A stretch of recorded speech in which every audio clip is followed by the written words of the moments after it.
Bonjour, bonsoir et de prendre la herbe au landabiso. Les nous tous en elambe ya bana poto. Elambe la bana poto de Tolobaki, Tozo Yekola. Avant de me présenter à Sœur Nabiso, il y a Sanga Kolamba.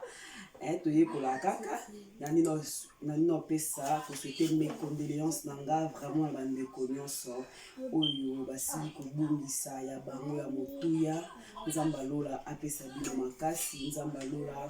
a consoler mitema na bino ba mama batikali ba veuve bana batikali ba papa batikali bango moko na bana ba orphelin en tout cas nzambe a consoler mitema na bino nzamba apesa bino makasi elo na koloba kaka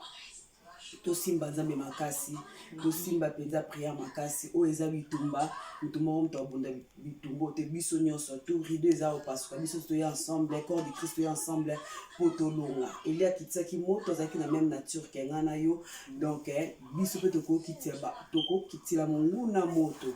yango wana ba mes condoléances na bino yo to na biloko na biso na présenter bino à cuisinière na biso lelo cuisinière na biso lelo kombo na ye mo azo se présenter Mami Sendeke Mami Sendeke ngala benga na ba assista na posa restaurant na bomba mbongo to présenter bino bilo na biso o lelo yo la biso caméra na biso to benga ye présenter biso eza nini le toza na Jésus on ça lelo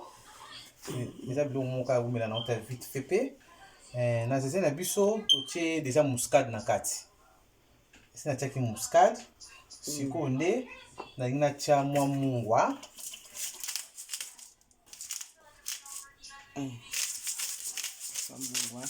natie mungwa après tokotia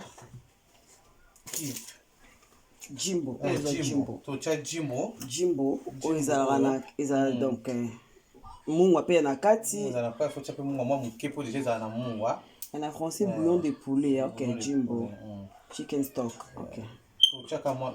lutu moko sili ok après wana toyei kotia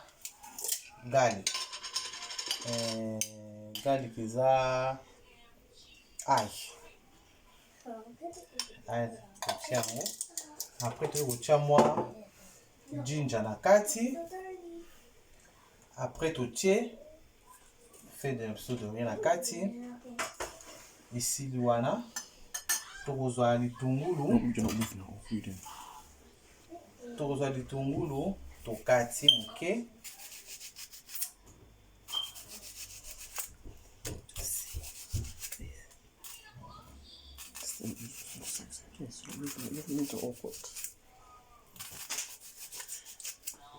kati après tokatika litungulu mwa moke na kati sikoyo totia mai te po totika yango bongo mai na etoka ebimisa mai apres tokangi po topelisi moto na biso etoka ok sikoyo après ça totiaka ba 15 minutes après ba 15 minutes etoka mpenza bien elembi apres nsima tozonga tosala deuxième partie na biso sauce to totia na kati lisusu bonjour ba mama balobi elambeli ya bana poto toyekola oyo eza biloko ezalaka vite fait bali vite fait siko obwaki pilipili oli yango ya pamba esalaka bien moko papa vite fait mo mama osaleli papa vite fait mo boesalaka bien ndenge ya kinesa bino bosabone vraiment ebele massivement mpenza na time of grace boke olike page na biso boko aime page na biso elambeli ya bana poto merci babone nyonso elambeli ya bana poto bokolaka leo na tete tokomi 500 tocontinue kaka kolike page na biso bosabone mpena na time of grace toza mambo ebele vraiment ya kosala mpona kosunga bana na biso toza vraiment na besoin ya kosunga bana na biso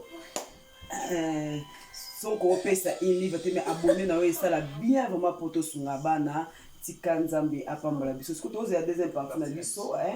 oza kala mwa vite fait kaka asala ngo tellement bien na linga yango bato balinga yango mpe na fete esalama nango biloko na fete esalama eliamaka mpenza otiango mwa na sani moke boye neti mwa entrete mwa pilipili ça là vraiment kitoko on se connaît ngamo pena lelo lambela bala putuna bato yekula na yo ayo lakisanga ne balamba ngo Anita Chibo na biliboki ana nazoya après confinement liboki wana mama béton nazoya liboki ana nga fona yeba ngo ka ba Chibo mwali aka ngo Chibo ba pula ballon d'or te ngabe fona lamba ngo na bonga mara déjà Anita Chibo mama béton donc liboki on a pas confinement yeba ke nazala porte na yo. Donc, c'est la deuxième partie. On les a qui sert Marie-Grâce. Moi, je suis on s'est présenté qui était même Miss MG. Benga Miss MG et ça va bien. Merci, bisous.